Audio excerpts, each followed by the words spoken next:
Maintenant, nous allons aborder le troisième pétale, que j'ai appelé l'entrecroisement des forces de Sun Tzu. Pour accréditer sa peur, mais en même temps renforcer ses forces, sa puissance, Napoléon va agir de plusieurs manières, mais il y a une approche qui nous permet de savoir comment il le fait. C'est une approche qui remonte à 2500 ans avant aujourd'hui, qui est l'approche du général chinois Sun Tzu. Ce qu'il a écrit dans son traité de stratégie est considéré à l'heure actuelle, comme depuis de nombreuses années, comme le traité le plus intelligent en stratégie. Sun Tzu a été publié la première fois au monde, en France, dans la traduction du Père Amiot, à la fin du XVIIIe, dans 2 éditions. Est-ce que Napoléon l'avait lu? Je le pense. Plusieurs pensent qu'il ne l'avait pas lu. Moi, je pense qu'il l'avait lu. J'ai fait des études là-dessus, j'ai trouvé des détails très précis. Bon, ça n'est pas le propos. Que dit Sun Tzu? Il dit que la force stratégique d'une armée repose sur l'entrecroisement de 2 forces, comme le ciel et la terre s'entrecroisent à l'infini. Les forces normales, visibles par l'ennemi, qui sont là pour engager la bataille. Les forces extraordinaires, cachées à l'ennemi, qui sont là pour gagner la bataille. Napoléon va mettre face aux Russes et aux Autrichiens qui sont sur le plateau de Pratzen, en force normale, 50 000 hommes. Bien évidemment, nous avons une asymétrie absolue face aux 85 000 hommes de ses ennemis.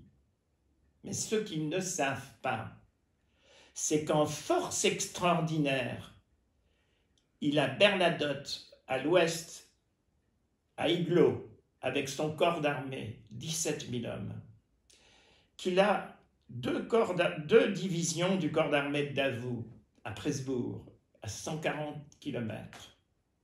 S'il donne l'ordre dans les 2 jours, à Bernadotte et à Davout de rejoindre le champ de bataille, il n'aura plus 50 000 hommes.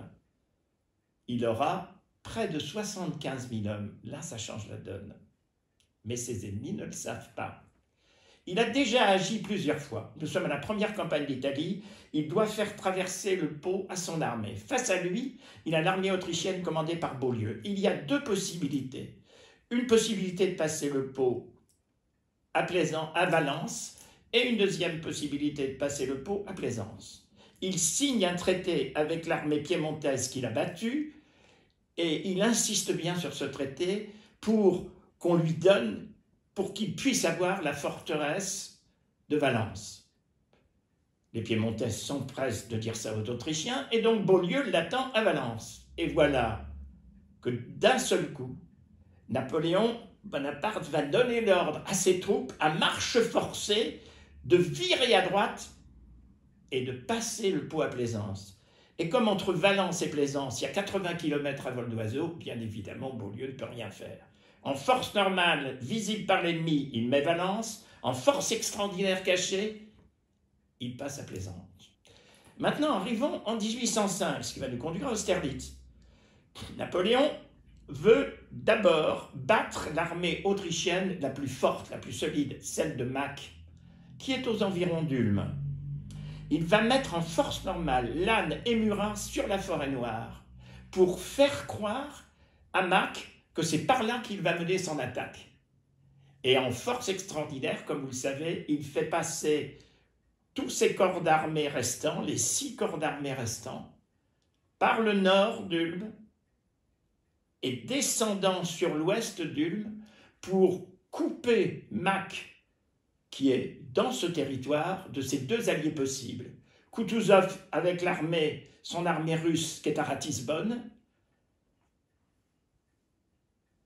à 150 km, et de l'autre côté, à l'est, les ennemis autrichiens qui peuvent venir de Munich. Force normale, etc.